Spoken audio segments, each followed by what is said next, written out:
question is concerns, I guess, all of y'all. Who are the cops in this? You know, who goes, you know, to the scientist lab who's like, you know, what are you doing? You're doing this wrong. I mean, even if you're a private entity or if you're a public entity. I mean, how do we as a society find out, you know, who's doing this? Are they getting paid under the table? Are they lobbyists? You know, who are they? I can speak to the scientist part of that. You have lots to add as well. There is internal policing among the scientists within the community that's built in. So, for instance, most of the research that is done in this country, and probably in European countries as well, and other countries, is federally funded. And that means that as a scientist, before you do the work, you have to write a grant proposal to the agency. And on those forms, you are required to list any potential conflict of interest. And that is taken extremely, extremely serious. So that means if you have any ties to a drug company, for instance, you have to declare those ties. If you might have any kind of financial gain from whatever it is you hope to discover with your research, you have to declare that. As far as the integrity of the scientific work is concerned, the way it works is that people will publish their results in peer-reviewed journals.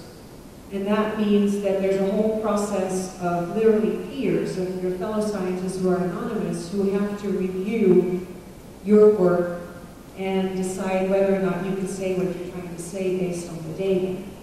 If it does manage to get published, the very first thing other groups will do, if they are in that area and interested in the same kinds of questions, is they will try to repeat what you did. You have to report how you did things. And the reason for that is not to waste money, but to set up your lab so that whatever you do in terms of answering the next set of questions will be able to relate directly to what is already known. So there is internal policing in that sense. I think where there is less policing is at the company level, because obviously there is a financial interest. And there is less publication that goes on. A lot of times things become trade secrets or part of a patent. And so I think that's really more of an area where I would have more concerns in terms of who's doing what. Maybe Mr. Sorry. Well, having worked for PI very deep within their research structure, I can tell you that the manner in which things are reviewed in the corporate structure is exceedingly different than the way in which federally granted work is reviewed. And should we be concerned about it? Yes, I am. And you hear that reflected in the statements. Particularly when the area has to do with a lot of money that can be made. Those are frightening areas because the controls are thrown to the side. And the impetus for quick, rapid results is huge. So now, is there a readily available structure for bringing this under control? Really, not that I know of. Because the amount of effort it would take to do that would be prohibitively expensive and would probably expose a lot of the very proper, good private research that's done.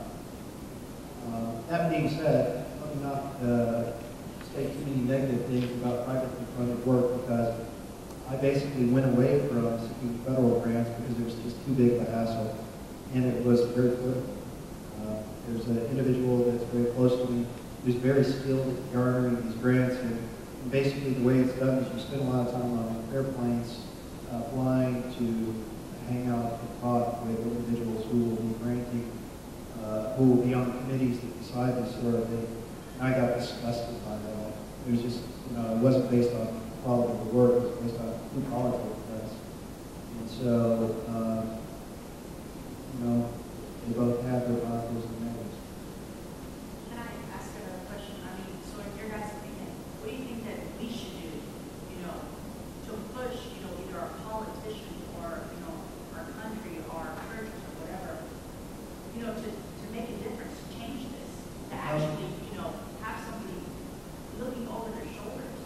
become a scientist.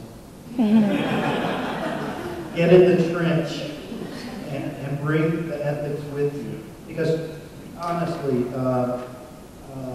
they talk about the bully pulpit, or the person at the podium has the opportunity to bring ethical behavior and science to the forefront. And we've all seen it, and that we'll see that there are individuals that, I know professionally that there are individuals, when they present their work, I listen to it because I know the individual, and I know the quality of what that individual has done based on their track record previously. And the more individuals that come into the field with quality, excellence, and good ethics to bear on their work, what you do is you override the unethical individuals. So if that's a concern, then I say, great, come into the field. Bring every ethical person you know with you, and then we will work for the betterment of mankind, and not just for someone's God. I want to add what you have said already about it. There is something going on at the government level, federal level, and the FBI, and they are recruiting certain persons to get as a scientist, join in a big lab, and they are doing some research and observing the behavior of the scientists and also some industries they are dealing with. But it is not obvious to the public. Yes, under our science law, it is there. Yes, there. Yes.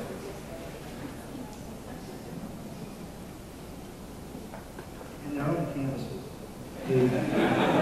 The FBI, the intelligence agencies, they're sort of recruiting students here and there